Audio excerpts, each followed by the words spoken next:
Hello friend, સ્વાગત છે તમારું મારી ચેનલમાં। તો આજે આપણે બનાવીશું ભજીયા, ફાફડા, ખમણ સાથે ખવાતી એકદમ ખાટી મીઠી કઢી, જે બેસનના લોટથી આપણે તૈયાર કરીશું અને જોઈશું કે કેવી રીતે બને છે। તો ચલો જોઈએ। તો તેના માટે એક બાઉલમાં મેં બેસનનો લોટ લઈ લીધો છે। મેં લોટ અડધો બાઉલ લીધેલો છે, તેને મેં ચાળી લીધો છે। ચાળીને લોટ લઈશું તો તેની અંદર ગાંઠો નહીં પડે। પછી બેસનના લોટમાં આપણે પાણી ઉમેરી તેને હલાવીને તેનું એક ખીરા જેવું બેટર તૈયાર કરી લેવાનું છે। ધ્યાન રાખજો કે તેની અંદર ગાંઠો ના પડે, એકદમ સ્મૂથ બેટર તૈયાર કરવાનું છે આપણે। તમે જોઈ શકો છો વિડીયોમાં, બસ આટલું જ બેટર તૈયાર કરવાનું છે આપણે। ત્યારબાદ એક કઢાઈ મૂકીશું, ગેસ સ્લો જ રાખીશું। કઢાઈમાં એક ચમચી તેલ નાખીશું। તેલ થોડું ગરમ થાય એટલે આપણે તેની અંદર રાઈ નાખીશું।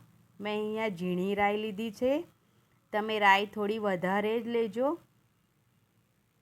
તેની અંદર આપણે મીઠા લીમડાના પાન નાખીશું, લીલા મરચાં નાખીશું નાના નાના કાપેલા, થોડી તીખાશ આવે।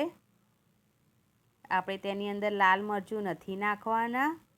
બસ હવે આપણે જે બેટર તૈયાર કર્યું હતું ને બેસન અને પાણી નાખીને, બસ હવે તેને ઉમેરી દઈશું। તેની અંદર પાછું આપણે એક બાઉલ પાણી નાખીશું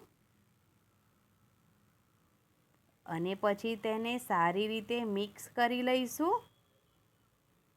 આપણા બેટરમાં ગાંઠ નહીં પડે, કેમ કે આપણે બેસનને પહેલેથી જ ચાળીને લીધું છે અને સારી રીતે હલાવીને આપણે એને પાણીમાં એકસાથે મિલાવી લીધું હતું।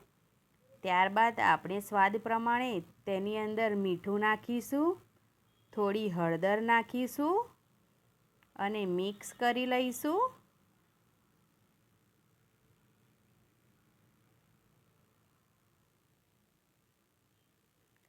ત્યારબાદ ખાંડ નાખીશું। ખાંડ તમારા ટેસ્ટ મુજબ નાખજો। તમને વધારે ગળી પસંદ હોય તો તમે ખાંડ વધારે પણ એડ કરી શકો છો। હવે ગેસ ફાસ્ટ કરી દેવાનો અને ફાસ્ટ ગેસ પર એક ઉભરો આવે ત્યાં સુધી તેને હલાવતા રહેવાનું, જેથી આપણી કઢી નીચેથી ચોંટે નહીં। બસ હવે આપણી કઢી જાડી થઈ ગઈ છે। તમને જેવા મતલબ કે જાડી જોઈતી હોય તો એનાથી બી વધારે જાડી જોઈતી હોય તો થોડું વધારે હલાવજો, પણ મને આટલી જ જોઈએ છે એટલે મેં આટલી જ કઢી જાડી રાખી છે। લાસ્ટમાં આપણે તેની અંદર લીંબુના ફૂલ કે પછી લીંબુનો રસ પણ તમે એડ કરી શકો છો। તો બસ ગેસ બંધ કરી દેવાનો અને આપણી કઢી એકદમ રેડી છે।